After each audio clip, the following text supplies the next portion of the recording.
Greetings, mercenaries! Last time, after a fierce battle, we emerged victorious in successfully defending the Outpost of Frosthaven from the Algox tribe. Today, we will dive into the essentials of managing the town, including buying and crafting items as well as brewing potions. This part of the game is commonly known as the Outpost phase. At the conclusion of the first quest, we are introduced to Sata, the newly appointed mayor of Frosthaven. Concerned that the Algox's absence may be temporary, she enlists our help in strengthening the outpost through building efforts, defense preparations, and laying the groundwork for its future prosperity. With this, the quest ends and 2 new ones are unlocked. It's now the first week of summer, and as with every week, we are presented with a new outpost event. These events introduce a brief story or scenario unfolding in Frosthaven or the surrounding region. After reading the event description, we must make a choice, one that can impact various aspects of the game. In this particular event, we received a mysterious package and chose to resist our curiosity, instead waiting for its rightful owner to claim it. As a reward for our honesty, the owner pays us 30 gold, which we can now divide among ourselves.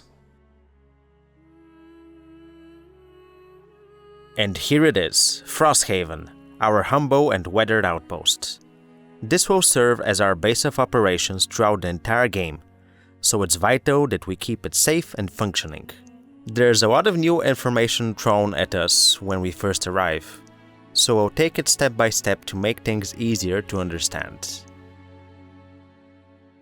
On the left side of the screen, we see 4 character slots that make up our party. At the moment, only 2 mercenaries, the Banner Spear and the Bone Shaper, have joined. We can add up to 2 more from the pool of unlocked characters by clicking the empty portrait slots marked with a plus sign.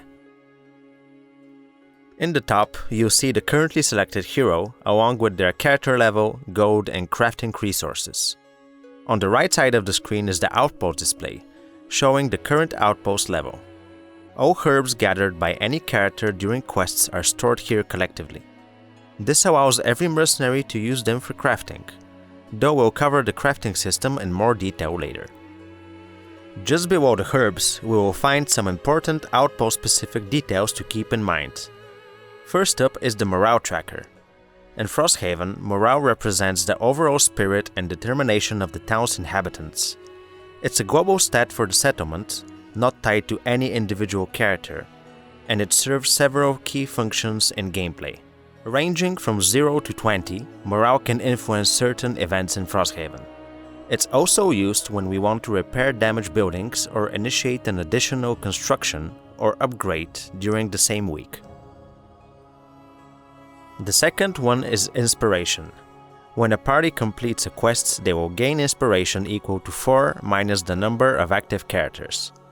So in our case of having the Banner Spear and Bone Shaper, we would gain 2 inspiration per completed quest.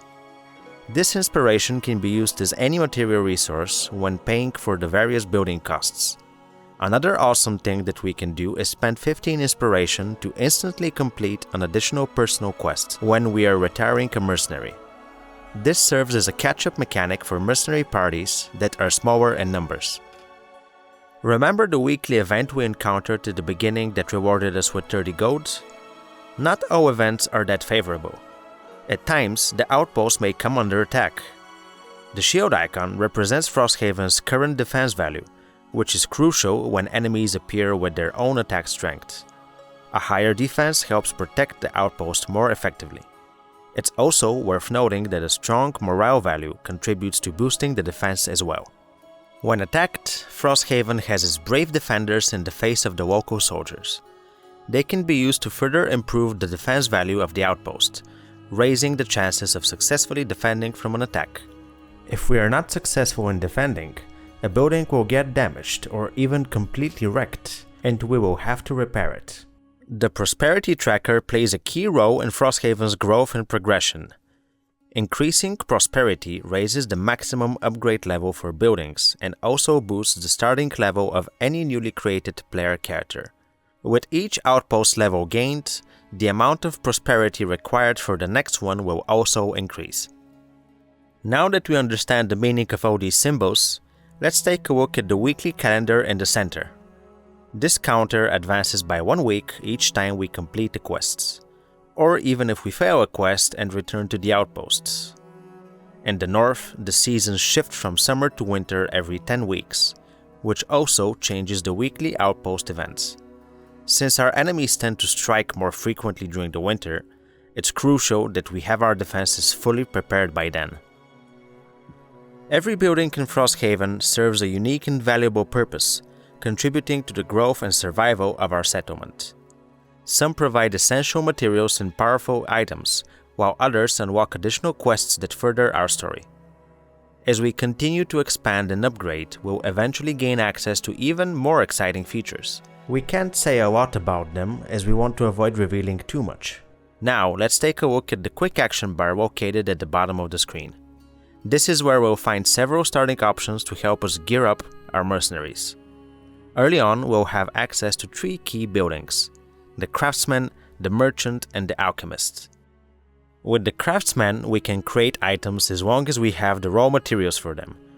Upgrading this building will unlock new items to craft.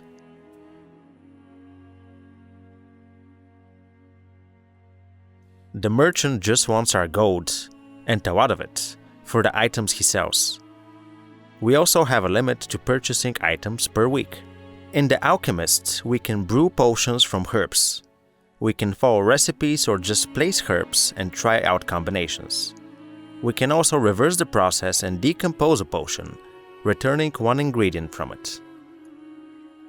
To construct or upgrade a building, we will need to navigate to the new buildings or available upgrades tabs in the building panel. I think we will need to first start with creating some resource-generating buildings, like the mining camp. In order to construct it, I will need to declare the intention of building it. This will notify my teammates during multiplayer games, and we can collectively donate all the needed resources to begin construction.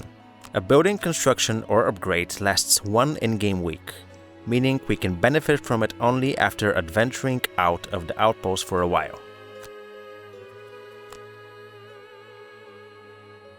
The World Map button in the bottom right corner will lead us to the list of available quests to choose from.